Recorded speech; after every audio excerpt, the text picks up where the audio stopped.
The Lord be with you. A reading from the Holy Gospel according to Luke. Glory to you, O Lord.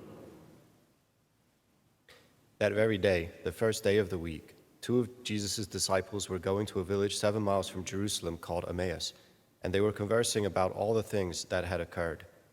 And it happened that while they were conversing and debating, Jesus himself drew near and walked with them, but their eyes were prevented from recognizing him. He asked them, "What are you discussing as you walk along?" They stopped, looking downcast.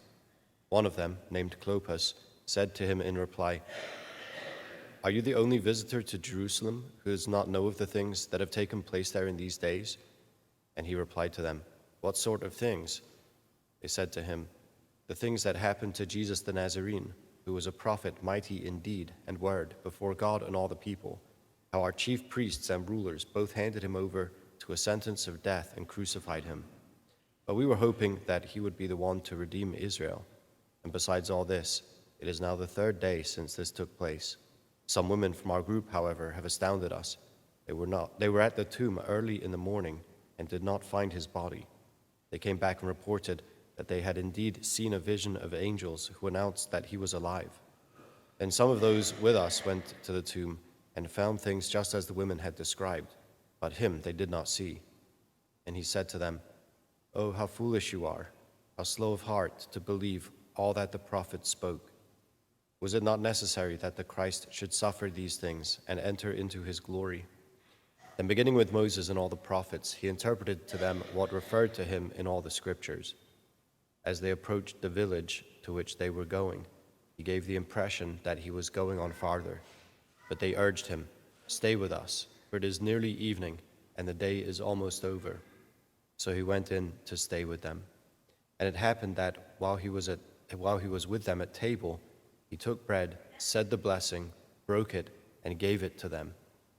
With that their eyes were opened, and they recognized him, but he vanished from their sight. Then they said to each other, "Were not our hearts burning within us while he spoke to us on the way and opened the scriptures to us?" So they set out at once and returned to Jerusalem, where they found gathered together the 11 and those with them who were saying, "The Lord has truly been raised and has appeared to Simon."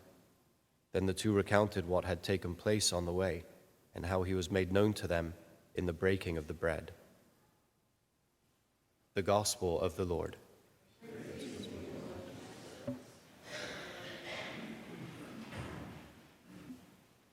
As we make our way through the octave of Easter, there's just kind of action spilling out of every page, of every scene. And what a beautiful passage we have here, the Gospel of Luke, the road to Emmaus.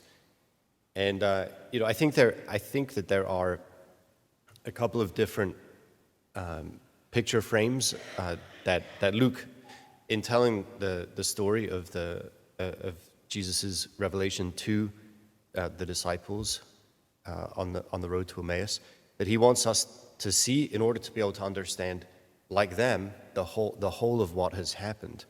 The first frame I would offer is he's tried to catch up here and even to some extent conclude the great narrative that was begun in Genesis. Yeah, so we might think of this meal that is shared as the first meal of new creation, and it's supposed to be somewhat reminiscent of the first meal of creation, the first meal that we read about in the Bible, which is the rebellion of Adam and Eve against God, and how their eyes were opened, and they realized that they were naked. They hid themselves.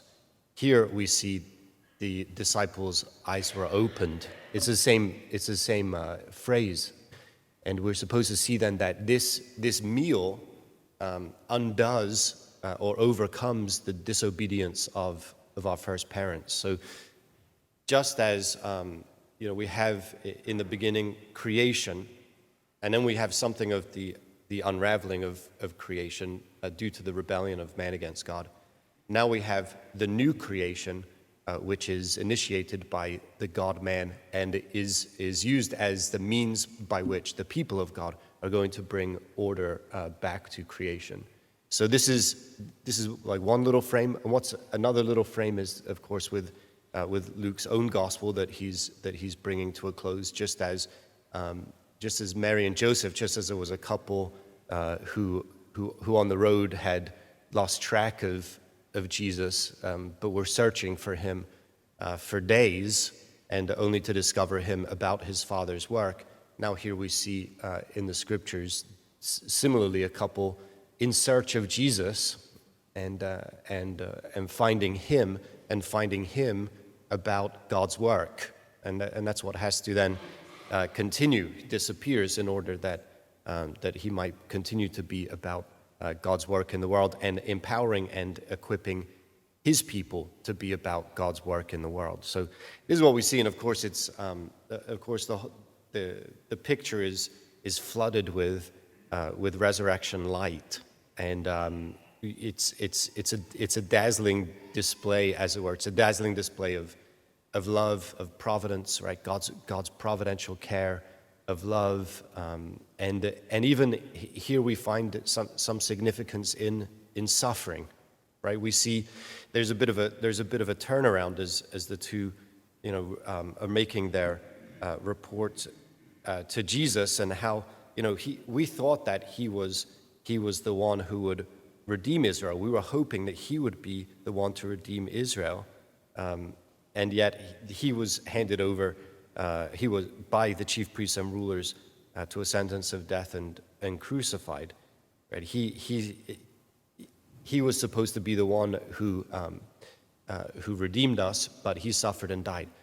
And Jesus gives also a turnaround here, which I think is significant for us as well, which is that it wasn't that Jesus came to redeem Israel from suffering. It's that Jesus came to redeem Israel through suffering. I'm going to make you suffer this morning. This homily is going to go on and on. We're the same. We need to make this shift in our minds as well. We think God exists to save us from suffering. Yeah, we think that. I mean, this is Jesus at the head of his people. Yeah, he is redeeming the world through his suffering. One of the chief ways, if not the chief way, by which we will bring God's blessing to bear in the world is through our suffering.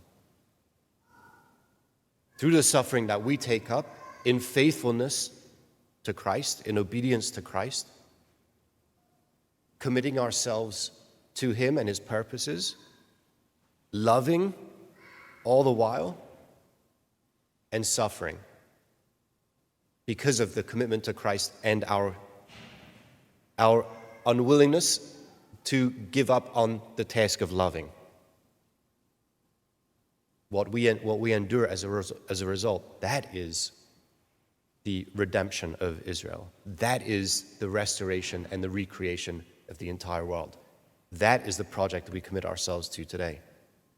Praise of Almighty God and living in his service, loving whomever he puts in our path.